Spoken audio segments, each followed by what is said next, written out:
લાવો ભાઈ, લાવો એક મિનિટ.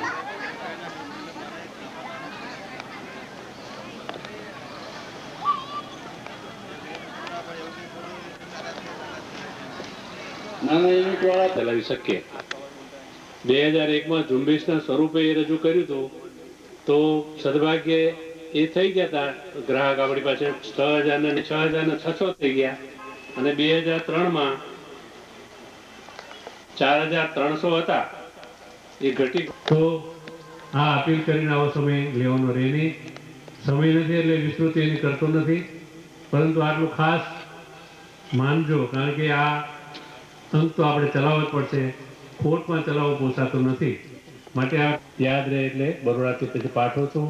અઠવાડિયામાં એ પરિપત્રો આપણને મળશે.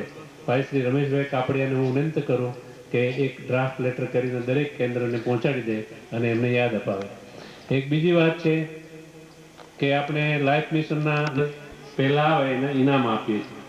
તો આ તબક્કે ખાલી 5 મિનિટમાં ભાઈ શ્રી લગભગ 5 વર્ષથી આપણે લાઈફ મિશનના નેજા નીચે જુદી જુદી હરીફાઈઓ યોજીએ છીએ.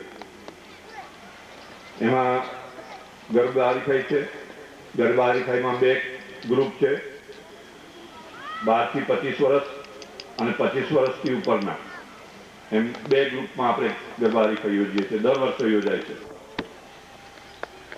ક્રિકેટ સ્પર્ધા, ટેનિસ બોલ ક્રિકેટ સ્પર્ધા અને વોલીબોલ સ્પર્ધા, આ બધી સ્પર્ધાઓ આપણે લાઈફને વિનંતી કરીશ કે જલ્દીથી નજીકમાંથી આવી જાય, અથવા તો ગાંધીનગર કેન્દ્રમાંથી વાઘેલાભાઈ કે શ્રેષ્ઠ કેન્દ્રમાં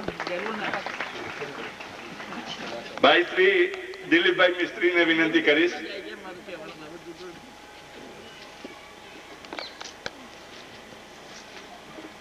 ભદ્રાબા જો હોય તો જરા મંત્રીના કોઈ પ્રતિનિધિ હાજર હોય. તારાબા અહીંયા આવ્યા હોય.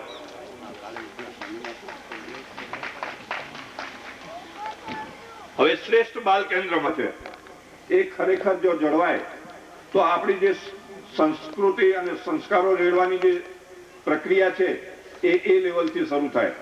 અમે બાર કેન્દ્રો ખોલી શકીએ. ધન્યવાદ.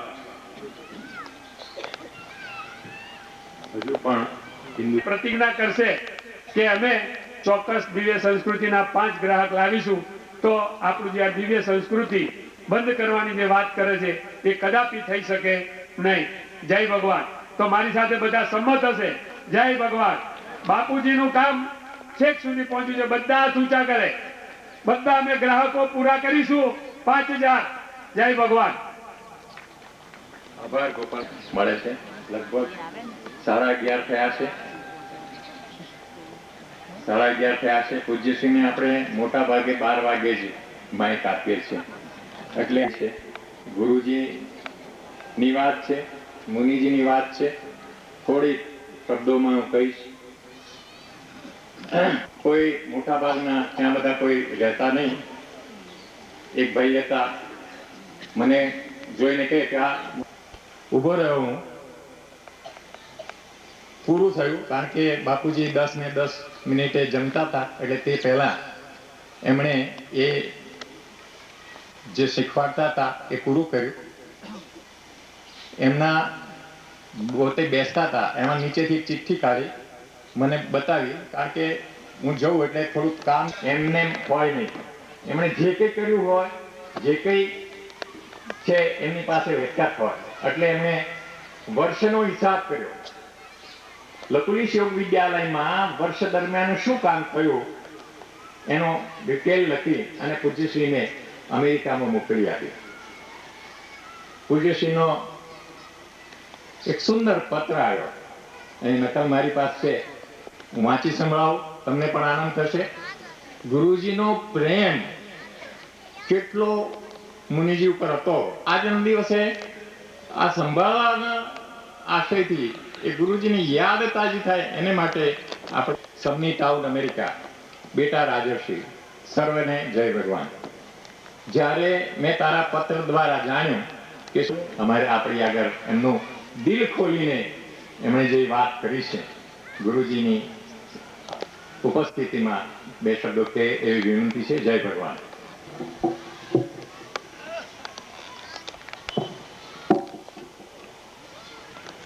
પૂજ્યપાદ મોટા ઉપસ્થિત બેસીને હું એ પણ શ્રોતા થઉં.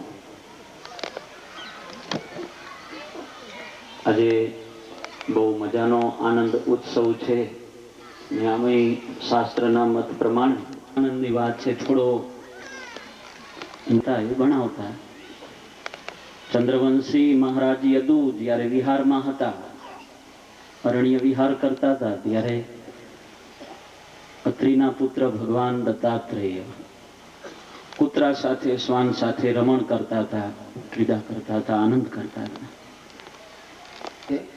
એવા ગુરુદેવ જે દિવસે સામે આવશે, જો ઈશ્વરની કૃપા હશે તો તેથી મસ્તિષ્ક ઝૂકશે.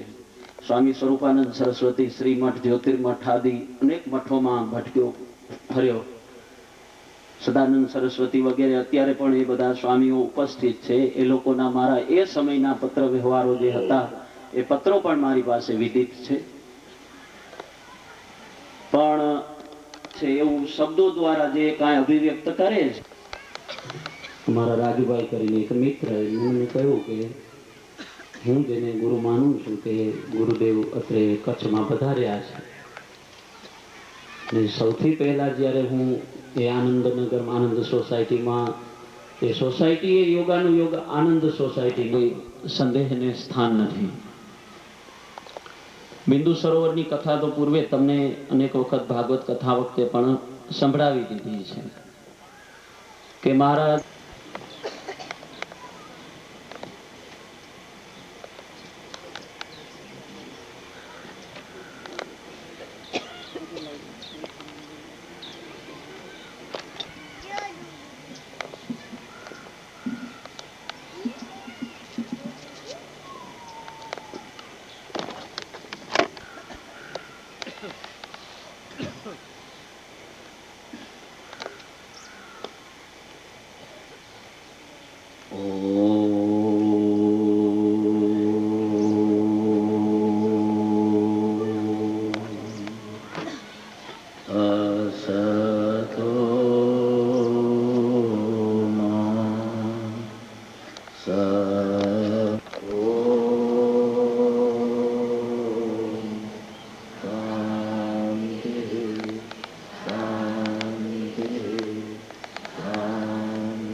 આજે પૂજ્ય બાપુજીનું 22મું નિર્વાણ દિન આપણે ઉજવી રહ્યા છીએ. ભક્તિગુપ્ત બુદ્ધિગુપ્તતા છે દુનિયાની, એનાથી પણ વધારે ગુપ્ત એ આ છે. એને કઈ જાહેરમાં કરવાની તે રાજગુહ્ય શું ગુહ્ય જ નથી. એટલે બાપુજીને જણાવ્યું કે આના માટે